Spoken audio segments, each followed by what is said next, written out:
Okay, this is a video summary of news events that have transpired in the year 2014 that I found interesting, that I archived. And that's something I encourage other people to do. Read something important in the news, you think like, hey, this is kind of an important thing. And this video is only for a certain small percentage of the population. Most people don't have this kind of mindset. But for those people who are trying to improve the world, or get people to open their eyes, wake people up to the corruption and how Satan runs this world, if you've progressed that far in knowledge. I know I started out just as an activist and didn't have really an idea of the spiritual spiritual nature of the world. Anyway, so what you can do is archive news articles on the computer real easy. You just go to File and then Save As, and you save the web page. Hard drives are real cheap and easy now. Cheap and easy. I don't know why I said easy. They're real cheap. This one over here, you can see that. I don't know. It's like two terabytes, and it's like $100. It's probably cheaper than that now. So it's really easy to do. So what we're going to do is just going to go through a bunch of news articles. Okay. And also have certain labels to try to add some understanding, some trends, to try to highlight trends in these news events.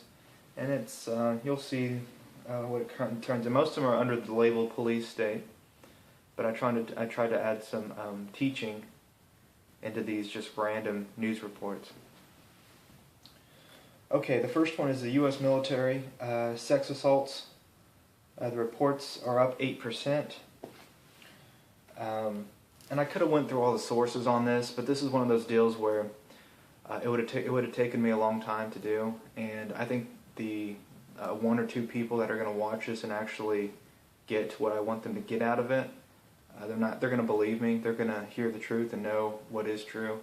I know that's not technically correct, right?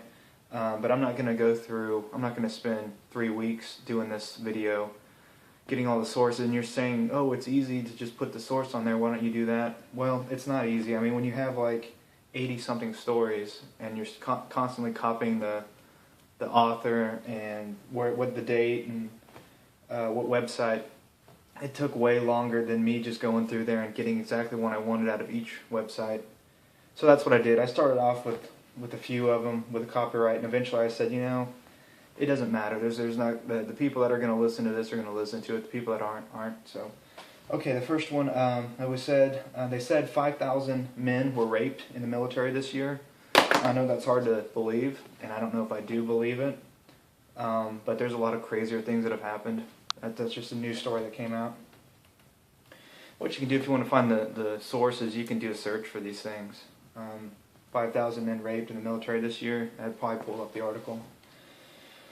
The second one is, by the way, that story is, I have to give it the label of sanctioned crime. And the reason I justify that label is because you can see that many people are turning their heads, and if this story is true, many people in the military are turning their heads to evil, and so it's creating a culture of wimps and cowards, of people who look the other way whenever they see someone getting raped. So there's a coward, and then you empower the rapist. So it's a sanctioning of crime, it's a growing of crime, it's an emboldening of criminals. So I give it that label. Next story is a SWATification of America. Here's a list of statistics. I don't know if they're true or not, but in my perception of these years that I've lived, they seem correct to me. In 1980, there were approximately 3,000 SWAT raids in the U.S. Now there are more than 80,000 per year in this country. So it went from 3,000 to 80,000. That sounds about right. Starting in the 80s, 1980. Fact number 2, 79% of the time SWAT teams are deployed to private homes. That sounds about right most of the time. Most of the time their SWAT teams are going to homes. In 65% of SWAT deployments, a battering ram, boot, or some sort of explosive device is used to gain forced entry into the home. 62% of all SWAT raids involve a search for drugs. And at least 36% of all SWAT raids, no contraband of any kind is found by the police. So a third of the time, a third is 33%, I believe. 33.3 or the third of the time they don't find any drugs or any contraband. Could probably fall under stolen weapons or unregistered weapons or something like that. Even though we won't get into that. In cases where it is suspected that there is a weapon in the home, police only find a weapon 35% of the time. Okay, not very good. Only 7% of all SWAT deployments are for hostage, barricade, or active shooter scenarios.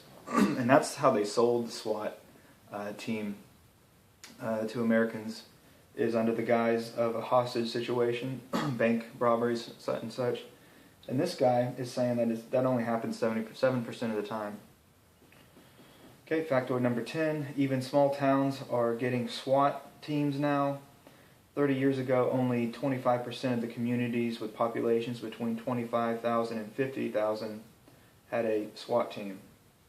So only a quarter of the communities with populations of under 50,000 people had a SWAT team, between 25 and 50,000. Now that number has increased 80%. So to boil that down, smaller communities of under 50,000 are getting more SWAT teams. Okay, so that's story number 2, and I gave that label a police state label. Okay, story number 3. Girl suspended for drug possession after teachers see pot reference in personal diary. Okay, so that's the end of that story. I guess in case you didn't absorb it right when I was reading it, sometimes that happens with bad readers, probably such as myself, and I usually don't do public presentations and whatnot. But so somehow teachers got a hold of a diary and read it, which is, not the right thing to do, I'm sure, but somehow they justified it. And she gets suspended for references to marijuana.